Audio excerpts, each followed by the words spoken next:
Semangat pagi. Assalamualaikum warahmatullahi wabarakatuh. Salam sejahtera bersama Donazar, tempat berkumpulnya pemilik mobil pemula. Baik teman-teman, sedikit menyambung nih, karena udah di video sebelumnya duduknya seperti ini, sekarang duduknya seperti ini lagi. Menyambung sedikit ya, pertanyaan dari teman Donazar. Dia ada duit 100 juta. Kira-kira 100 juta ini kalau beli mobil itu bagusnya mobil apa?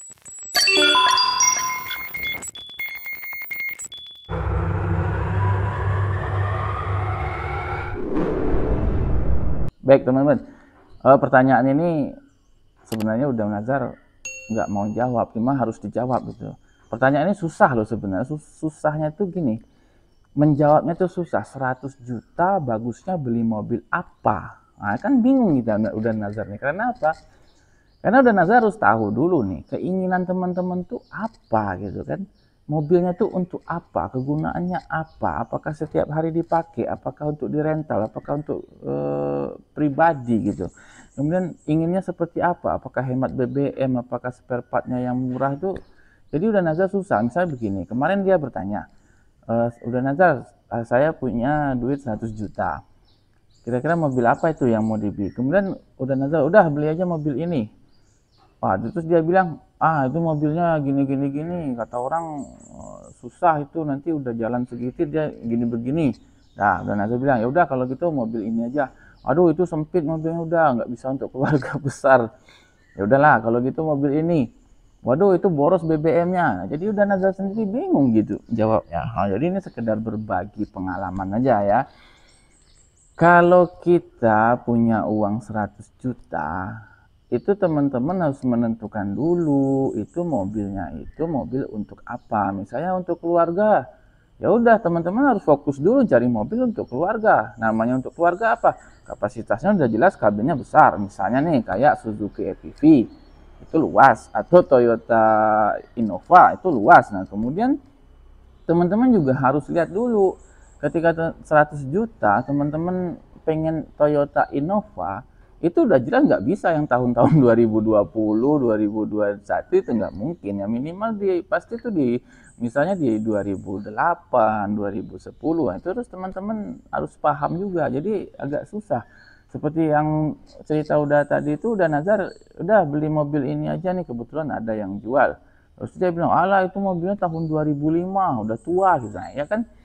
Jadi bingung jadinya. Punya uang 100 juta, pengennya mobil, tapi pengennya yang sesuai keinginan semuanya terpenuhi. Nggak bisa gitu teman-teman ya. Kalau 100 juta itu, kita harus lihat dulu mobilnya seperti apa, terus tahun berapa, itu harus teman-teman harus paham. Nah, jadi ini sekedar sharing aja ya.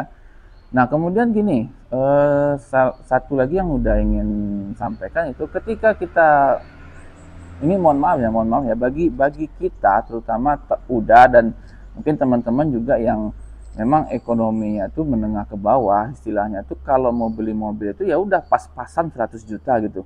Nah, udah Nazar menyarankan jangan membeli mobil itu di angka 100 juta mentok itu. Usahakan itu maksimal di angka 80 atau 85 juta. Nah, kenapa udah Nazar mengatakan seperti itu? Karena namanya mobil bekas itu, walaupun dia udah di servis, dibenerin atau segala macam oleh pengakuan dari penjualnya, baik itu penjual pribadi ataupun showroom ya, itu teman-teman nanti tetap masih akan ada perawatan awal dari mobil bekas tersebut. Nah, jadi ketika teman-teman punya uang 100 juta, itu teman-teman harus mencari mobil maksimal itu di angka 80 atau 85 juta. Jadi sisanya itu untuk apa? Sisanya itu nanti untuk merawat mobil tersebut di awal pemakaian. Karena kita nggak tahu nih, ini mobil habis pakai mana, habis apa aja yang diganti, kendalanya apa aja, kan teman-teman nggak tahu. Nah, nanti seiring berjalan itu teman-teman akan menemukan, wah ternyata ininya bermasalah, wah ternyata ininya bocor. Nah, sisa uang dari 100 juta itulah yang nanti akan teman-teman pakai untuk merawat mobil yang teman-teman beli itu. Nah, kalau misalnya teman-teman membeli mobil itu 100 juta, hanya mempunyai uang 100 juta, kemudian teman-teman habiskan uang itu dengan 100 juta, itu nanti teman-teman akan kerepotan sendiri ketika merawatnya.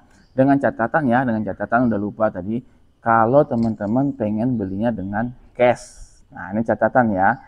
Kalau dengan kredit, ya lain lagi ceritanya. 100 juta mungkin teman-teman nanti kredit sekian ya itu mungkin udah Nazar no comment ya, karena udah Nazar sangat menyarankan untuk mobil kalau ada duitnya mending beli cash. Nah kan gitu.